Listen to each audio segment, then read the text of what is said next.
ఎడారిలో సెలయేర్లు. హెబ్రీ పత్రిక 1వ అధ్యాయము 11వ వచనం. నీవు నిలిచియుందువు. చాలా ఇళ్లలో ఒంటరి మనుషులుంటారు. సాయంత్రం వేళల్లో మసకబారుతున్న ప్రకృతిలో తమ గదిలో ఒక్కరే కూర్చొని ఉబికి వచ్చే కన్నీళ్లను అదుపు చేయలేని వాళ్ళు ఉంటారు. కానీ వాళ్లకు కనిపించకుండా వాళ్ళ దగ్గరే ఒక వ్యక్తి ఉన్నాడు. కానీ ఆయన తమ దగ్గరే ఉన్నాడని వారు గ్రహించరు. అయితే ఇలా గ్రహించగలగడం ఎంతో ధన్యకరం. కొందరు తమ తమ మనోభావాలను బట్టి ఈ గ్రహింపును పొందుతూ ఉంటారు. వాతావరణ పరిస్థితుల మీద, ఆరోగ్య పరిస్థితుల మీద ఈ గ్రహింపు ఆధారపడి ఉంది. వర్షం, పొగమంచు, నిద్ర పట్టకపోవడం, ఏదైనా బాధ, చింత, వేధించటం ఇలాంటివన్నీ మనిషి మనోభావాలను మార్చివేస్తాయి. దేవుడు తమతో ఉన్నాడన్న దృష్టిని మసకబారేలా చేస్తాయి.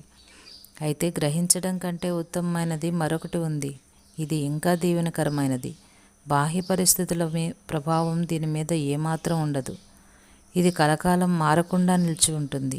ఇదేమిటంటే అదృశ్యమైన సన్నిధిని గుర్తుపట్టడం. ఇది ఆశ్చర్యకరమైనది, సేద తీర్చేది, ఆదరించేది, ప్రోత్సాహాన్నిచ్చేది. ఆయన సన్నిధిని గుర్తుపట్టండి. దేవుడు ఇక్కడే మనతోనే ఉన్నాడు, మన దగ్గరలోనే ఉన్నాడు, వాస్తవంగా ఉన్నాడు. ఆయన సన్నిధిని గుర్తుపట్టడం, గ్రహించగలగడం మనకు సాధ్యమైనదే. ఇది మనతో నెలకొని ఉండే ఒక సన్నిధి. అది ఒక విషయం కానీ, ప్రకటించే అంశం కానీ కాదు. ఒక వ్యక్తి మనతో ఉన్నాడు. ఆర్ద్ర హృదయుడైన స్నేహితుడు, సర్వశక్తిమంతుడైన ప్రభువు, అన్ని చోట్ల విలపిస్తూ ఉన్న ఆత్మలకు తోడుగా ఉన్నాడు. ఇది సంతోషకరమైన వార్త.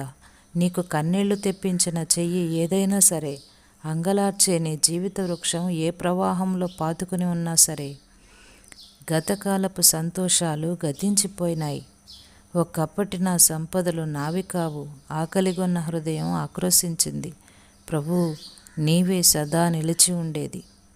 సేద తీర్చే ప్రవాహాలు ఎండిపోయినాయి. ఆదుకునే స్నేహితులు లేకపోయారు. నిర్మలాకాశంలో మబ్బులు నిండాయి. ప్రభువు నీవే సదా నిలిచి ఉండేది.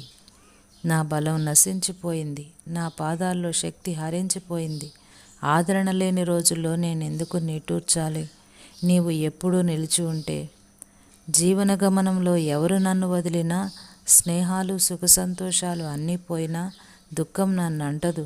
నా పాటలు ఆగిపోవు. ప్రభువు నీవే నాతో ఎప్పుడూ ఉంటావు.